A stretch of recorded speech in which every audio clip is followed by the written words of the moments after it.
continue to reflect on this important and fairly revealing story from Matthew 14. Immediately, Jesus made the disciples get into the boat and go on ahead to the other side while he dismissed the crowds. And after he had dismissed the crowds, he went up the mountain by himself to pray.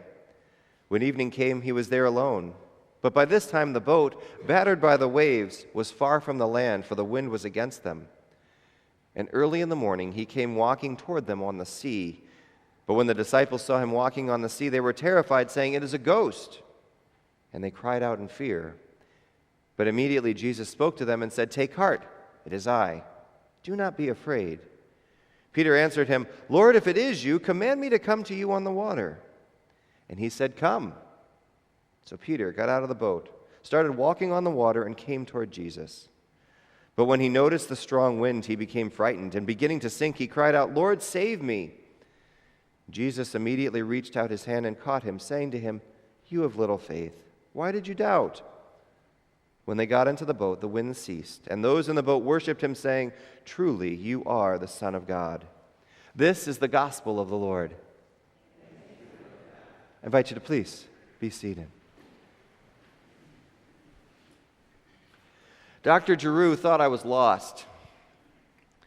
It was January 1989. It was my senior year. In sweatpants and a t-shirt, carrying a small duffel bag with my baseball stuff in it, I walked into the Performing Arts Center, where they were just beginning auditions for the school musical. "Mr. Smith," said Dr. Giroux in his Shakespearean voice, "I presume you are looking for the gym." "Actually, this is where the tryouts for the play are, right?" He nodded, hesitantly. "Then I'm in the right place. Where do I sign in?" He winced, as though in great pain, or at least was about to be. He knew me from classes I'd taken in speech and in acting. He knew nothing about my musical ability or disability. I got in line with the rest of the guys, signed in, started looking through the script and the music, which of course was a foreign language to me. I did a couple of the read-throughs. I listened very closely to the other guys as they sang the audition piece over at the piano. When it was my turn, I did my very best to copy what I'd already heard from the others. And then within 20 minutes, it was all over. I was headed down the tunnel to the gym where baseball practice was going on. That night, my hitting in the cage was worse than usual. And our catcher, Matt DeSantis, asked what was up, and I told him, I was just a little worried about the audition. And DeSantis asked me a great question. "Did you do everything you could?" "Yeah." "Is there anything else you can do about it?" "No, I guess I just wait for him to post the cast list." He says, "All right, then get in the cage and hit. Worrying isn't going to do you any good, so quit that and pay attention to what you're doing here." Matt, for a catcher, was really good at speaking truth. And I doubt that Matt was a Bible scholar, knowing the other things I know about Matt, but he did do a really good job of paraphrasing something that Jesus taught.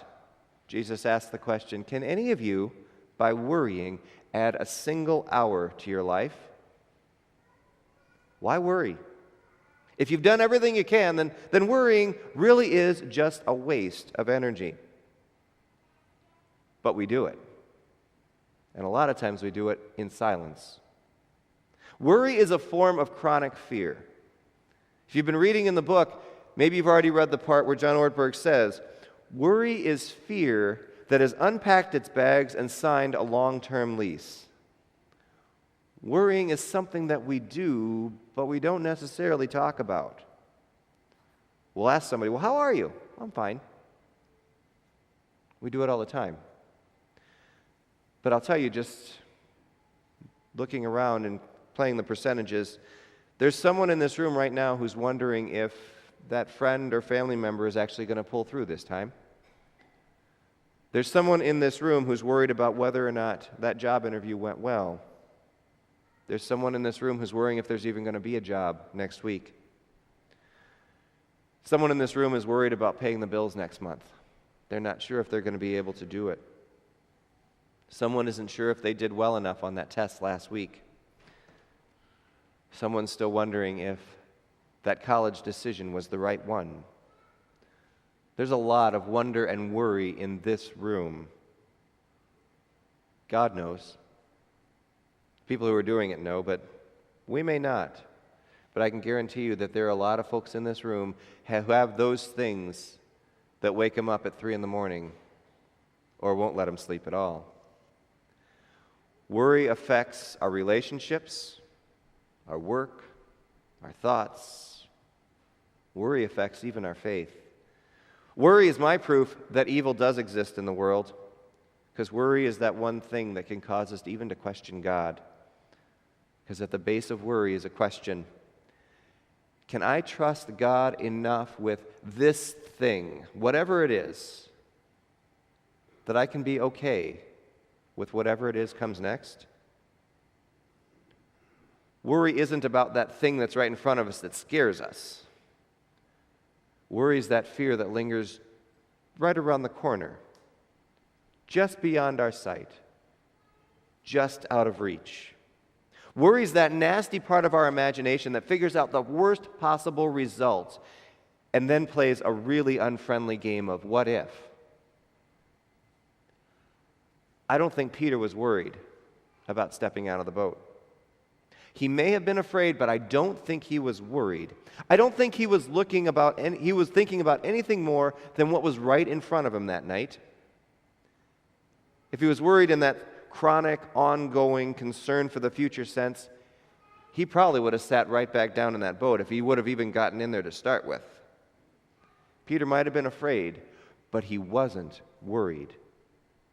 If he'd been plagued by worry, we wouldn't have this story to share. It wouldn't be anywhere near as profound or significant, because really it would have just been a story about Jesus walking to the disciples on the water, which is a big deal, but not in the sense that we're talking about. The good news in this story is that somewhere in Peter's life before this moment, Peter learned to stand up to those fears and confront them head on, without the kind of chronic fear that sometimes will keep us from getting even close to the edge of the boat. Peter, impulsive, much maligned, live in the moment Peter, was resilient because he'd already learned to deal with the disappointment of failure and risk. And he learned to move on. He knew it would be okay to be wrong or to make a mistake, to be not the best. He knew that life would go on. He'd already learned that God's work in the world extends far beyond his own limitations and his own shortcomings. He knew he could trust that, and he did. Peter was a fisherman before Jesus called him into service. This tells us a couple things about him. First, it tells us that Peter wasn't a rabbi, he wasn't a scholar, he wasn't a teacher, he wasn't in school anymore. That meant Peter was not one of the best scholars around. Somewhere along the line, in all of his schooling, Peter was told, you know what, you're doing an okay job at this, but you're not the best. You're never going to be. I think you need to pursue a different line of work. It's time for you to be done with school and get to work. Peter knew that. So he didn't have any sense of being better than everyone else. He didn't have any sense of being more qualified. He had no sense of being superior to anyone else. He'd already been told, yeah, you're not going to make this cut. Go do something else. And so he did. Peter's life as a fisherman also tells us that Peter knew what it was like to have a bad day. Anyone who's ever gone fishing knows that there are days when the fish aren't where you think they're going to be. Even if you're using a great big net to haul them in, sometimes they're just not there. And so even on those days, you still need to know that tomorrow, you're going fishing again. Tomorrow, there might be nets so full you can barely haul them. Peter already knew that even the worst case scenarios didn't mean that everything was over. Peter didn't suffer from worry. He might have been afraid, but he wasn't paralyzed by chronic worry, by the kind that leads us to imagine the worst that can happen and makes us do the safe thing, the comfortable thing, the predictable thing. Peter's faith was strong, and worry had no power over him. He knew what it was to attempt, to stumble, maybe even to fail, but then to set a new course and then to continue on. He was faithfully resilient. A lot of times we look at Peter as sort of the loser in this story. We hear Jesus challenging him, "You of little faith, why did you doubt?" We hear that sometimes as an angry, accusatory statement. Why did you doubt? I hear it differently. I hear Jesus being surprised more than angry. I hear Jesus saying very compassionately, "Peter, why'd you doubt? You know better. You've been through enough stuff in life to know that you're not alone, that you can do this." Jesus knew Peter's heart and Peter's character. He knew that Peter, for all of his enthusiasm and questions and sometimes silly statements that everyone else, and the rest of the disciples just kind of looking at him like, "What?" Jesus knew that Peter was bold. Peter was uninhibited. Generally speaking, Peter wasn't worried about what came next because Peter had that kind of trust in God's promises. It was Peter who would go on to write, "Don't ignore this one fact, beloved, that with the Lord 1 day is like 1,000 years, and 1,000 years are like 1 day. The Lord is not slow about his promise, as some think of slowness, but is patient with you, not wanting any to perish, but for all to come to repentance." Peter knew what it was to wait on the Lord. He knew that a bad day of fishing wasn't the end of a career. He knew that the promise that he couldn't see were stronger and truer and had greater power than anything that frightened him to his face. He knew that in God's time, God's will would be done. So why worry? God's in charge. God's love is permanent. God's right here. We still worry. Some of us won't sleep well tonight because of something that's coming tomorrow or next week or 6 months from now. It's not because we're faithless. It's because we're still just learning to trust God with all things. That might be because we've been hurt, we've been disappointed before. Might be the opposite. Maybe it's because we've never been hurt or disappointed yet. We don't know what it's like. It could be because we're still in the middle of some storm that won't let us see the horizon. None of us lives this life perfectly. I'd rather look back on mistakes that I've made because I took risks than look back with regret at all of the things I missed because I didn't. Don't let the worry win. Be bold, take a step, move forward.